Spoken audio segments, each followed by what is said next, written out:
இறைவா, நீயே அனைத்தும். அன்புடன் அகத்திய மாமுனிவர் வாக்கு. நவராத்திரி எதற்காக கொண்டாடுகிறார்கள்? சித்தன் அருள் 1533 அக்டோபர் 19 2023 அன்று குருநாதர் அகத்திய பெருமான் உரைத்த பொதுவாக்கு. வாக்குரைத்த ஸ்தலம் மானசா தேவி மலைக்கோவில், ஹரித்துவார், உத்தரகண்ட் மாநிலம். ஆதி ஈசனின் பொற்கமலத்தை பணிந்து செப்புகின்றேன் அகத்தியன். அப்பனே, நலன்களாகவே இன்னும் ஆசிகள் பின் கொடுக்க கொடுக்க இறைவன் தயாராகிக் கொண்டே.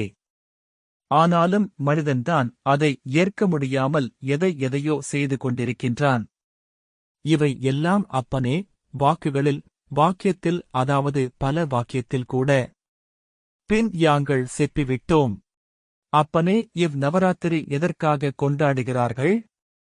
ஏற்கனவே சொல்லிவிட்டேன். முன்னோர்கள் எவ்ரூபத்திலும் வரலாமப்பா. வரவேற்க நீங்கள் தயாராக இருப்பீர்களா என்றால் இல்லையப்பா. ஒவ்வொரு இல்லத்திலும் எத்தனை முன்னோர்கள் இருந்திருக்கின்றார்கள்.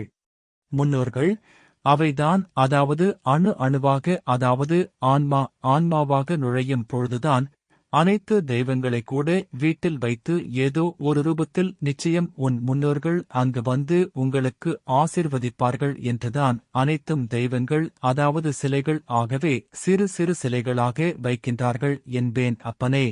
கொலு பொம்மை வீட்டில் கொலு வைக்கும் பொழுது கணபதி முதல் அனைத்து தெய்வங்கள் சிலைகள் சிறு சிறு மண் பொம்மைகள் வைத்து பூஜை செய்வதை பற்றி குருநாதர் குறிப்பிடுகின்றார்.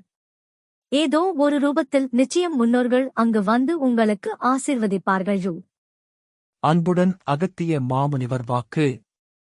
யாராவது நிச்சயம் உங்களை ஆசிர்வதிக்கும் பொழுதுதான் வாழ்க்கை மாறுமே தவிர, அதாவது மகாளய பட்சையில் மகாளய அமாவாசை காலங்கள் கூட யான் சொன்னேன் அப்பனே. அவர்கள் முன்னோர்கள் மகிழ்ந்து இங்கு வீட்டில் மண் பொம்மைகள் கொலுவைக்கும் பொழுது வந்துவிடுவார்கள்.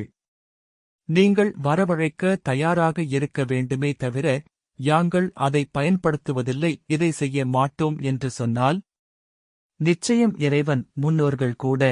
ஒரு உடம்பிற்குள் பல்லாயிரம் கோடிக்கணக்கான நுண்ணிய துகள்கள், செல்கள் இருக்கின்றது. இறக்கும் பொழுது அவை பல்வேறாக வெடிக்குமப்பா. எவை என்று புரியாமல் கூட எங்கெங்கோ செல்கின்றது அப்பனே.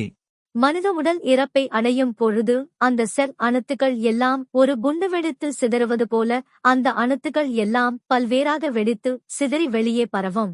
அவையெல்லாம் ஒன்று சேர்த்து கெட்டியாக, அதாவது மண்ணாக பிடித்து உருண்டையாக பிடித்து வைத்தால்தான் வீட்டில் மண் பொம்மைகள் கொலுவைக்கும் பொழுது, அதாவது காந்தகம்தான் இறைவன் அப்பனே.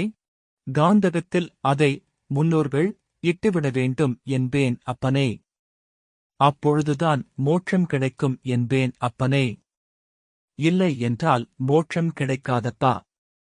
இதனால் மீண்டும் பிறவிகள் எடுத்து கஷ்டங்கள் பட்டு.